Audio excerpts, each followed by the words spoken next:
আসুন তাহলে এবার দেখি ইমেজ রাস্টার করা এবং ভেক্টর গ্রাফিক্সের ভিতরে কি পার্থক্য। একটি ইমেজ সবসময় নর্মালি রাস্টার অবস্থায় থাকে বা যেটি পিক্সেল বেস। তোমাদের অ্যাপিয়ারেন্সের পর আমরা দেখতে পাচ্ছি রাস্টারাইজেশন।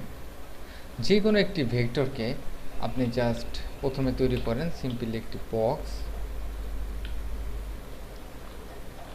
একটি কালার নির্বাচন করেন। এখান থেকে জাস্ট আমি গ্রেডিয়েন্ট কালার নির্বাচন করলাম, এটিকে অল্টার একটি কপি করে নিলাম। এটি সিলেক্ট থাকার পর এখান থেকে অবজেক্ট এবং রাস্টারাইজেশন 72 ppi প্রিন্ট পার স্ক্রিন ওকে প্রেস করলাম। এবার দেখুন দুটির মধ্যে কিন্তু বেশ পার্থক্য রয়েছে। এটি আমার ভেক্টর, এটি আমার রাস্টার। এবার দুটিকেই আমি জুম করব এবং রাস্টার হওয়ার পর কোন ধরনের কোয়ালিটি লেস হয় আমি এখানে জাস্ট কম্পেয়ার করে দেখলাম। এটি ডট ডট এবং এটির কালার ফেড আউট হয়ে গেছে, কারণ এটি আমাদের জাস্ট জুম আউট হয়ে গেছে অনেক বেশি।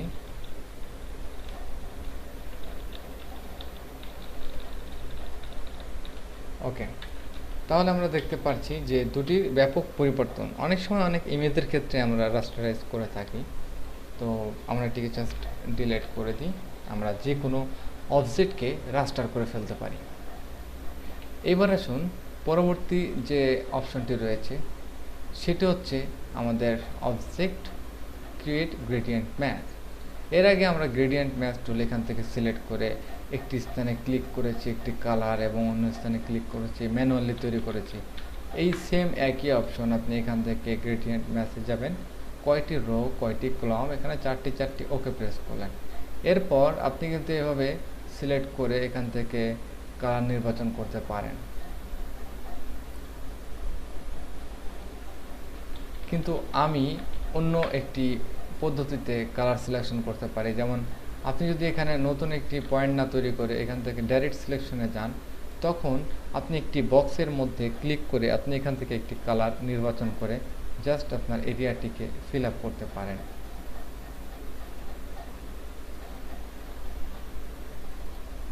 তো এই মুহূর্তে আমি খুব বেশি এ ধরনের ইফেক্ট নিয়ে কাজ করতে চাচ্ছি না, এটি সিম্পল গ্রেডিয়েন্ট ম্যাচ। এবং নেক্সট অপশন আমরা দেখি। এরপর আমাদের ফ্ল্যাটেন ট্রান্সপাইসি, আমাদের ট্রান্সপাইসি বা সিম্পলি যদি ফ্ল্যাটেন করতে চাই সেক্ষেত্রে এটি ব্যবহার করতে পারি, নট নেসেসারি, এই মুহূর্তে আমাদের দরকার নেই। স্লাইস, আমরা মেক স্লাইস বা ক্রিয়েট ট্রিম আমরা ট্রিম করতে পারি। প্যাথ, প্যাথ একটি গুরুত্বপূর্ণ আমাদের অবজেক্ট ক্রিয়েশনের ক্ষেত্রে, এবং প্যাথ বিশেষ করে জয়েন, অ্যাভারেজ এবং আউটলাইন, অফসেট প্যাথ, এখানে বিভিন্ন ধরনের অপশন রয়েছে। প্যাথ নিয়ে চলুন কাজ করা যাক। Join path, control J. ধরুন আপনি একটি অবজেক্ট ক্রিয়েট করার জন্য একটি প্যাথ তৈরি করবেন এবং এখানে জাস্ট প্যাথ কালারটি সিলেক্ট করে এখানে আপনি তৈরি করলেন ঠিক এতটুকু। এরপর আপনি এই অবজেক্টটিকে জাস্ট দুটি প্যাথকে এখান থেকে এবং এখান থেকে সিলেক্ট করলেন। সিলেক্ট করার পর অবজেক্ট এখান থেকে প্যাথ এবং জয়েনে ক্লিক করার পর দেখবেন যে অটোমেটিক এটি জয়েন হয়ে যাবে, কারণ এটি join path command. Join path মানে আপনার এখান থেকে যে অবশিষ্ট অংশ আপনি জয়েন করেননি সেটি অটোমেটিক জয়েন হবে। অ্যাভারেজ, অ্যাভারেজের ক্ষেত্রে বোর্ড ভার্টিক্যালি এবং হরিজন্টালি, এটি কিন্তু এভাবে বুঝতে পারবেন না। সেটি বুঝতে গেলে অবশ্যই আপনার লাইন ক্রিয়েট করতে হবে। আপনি এখানে কয়েকটি লাইন ক্রিয়েট করুন এবং এলোমেলোভাবে যে কোনো একটি এরিয়ার প্যাথ আপনি সিলেক্ট করেন এভাবে, যেমন রাইট সাইডে আমরা সিলেক্ট করেছি। এখান থেকে অবজেক্ট, প্যাথ, অ্যাভারেজ কমান্ড এবং বোথ। আমরা যখন বোথ দেব তখন বোথ সব একদিক থেকে আসবে। আনডু, অবজেক্ট, প্যাথ এবং অ্যাভারেজ কমান্ড।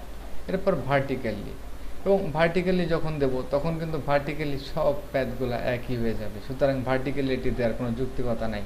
কেন ভার্টিক্যালি যুক্তিকতা নেই পরবর্তীতে দেখাচ্ছি। জাস্ট এখন আপনি এটিকে দেখেন। অ্যাভারেজ করার ক্ষেত্রে আমরা কি করতে পারি, হরিজন্টাল সেটআপ, যেহেতু আমাদের হরিজন্টালি এটা সেটআপ রয়েছে, এবং ওকে। এবং হরিজন্টালি সেটআপে আমরা দেখতে পাচ্ছি সবগুলো প্যাথ একই সাথে হরিজন্টালি সেটআপ হয়েছে। তো কেন হরিজন্টালি সেটআপ হয়েছে? কারণ এখানে হরিজন্টালি জাস্ট আমার সিলেক্ট করতে হবে একটি সাইড, সিলেক্ট করার পর অবজেক্ট, প্যাথ, অ্যাভারেজ, হরিজন্টাল এবং হরিজন্টাল সেটআপ। আবারও একটি সাইড আমি সিলেক্ট করলাম, অবজেক্ট, প্যাথ, অ্যাভারেজ, ভার্টিক্যাল এবং ওকে।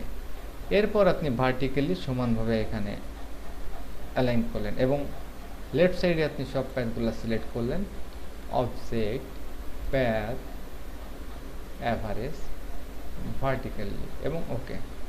তাহলে দুই পাশে দেখলেন আপনার সমসমানভাবে দুটি প্যাথ আপনি তৈরি করতে পারলেন, যেখানে কোনো পরিমাপের কোনো দরকার নেই।